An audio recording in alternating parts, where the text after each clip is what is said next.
I-share ko tong gamit ko pag nagta-travel ako. Nakuha ko lang to sa TikTok.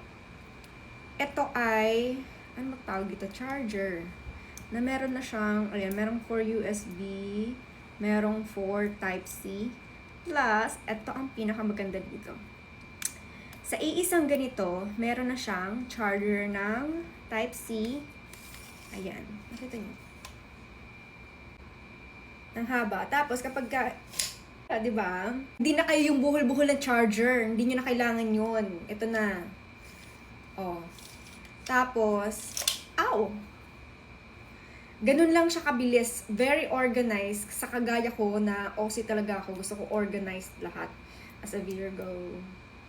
No, tapos ito, fast charger na din siya. Plus, it's color pink. So cute. Dark pink. Magugustuhan mo to. Yan. Ito na siya. Tapos, dalawang charger na. Ito ang gamit ko sa travel.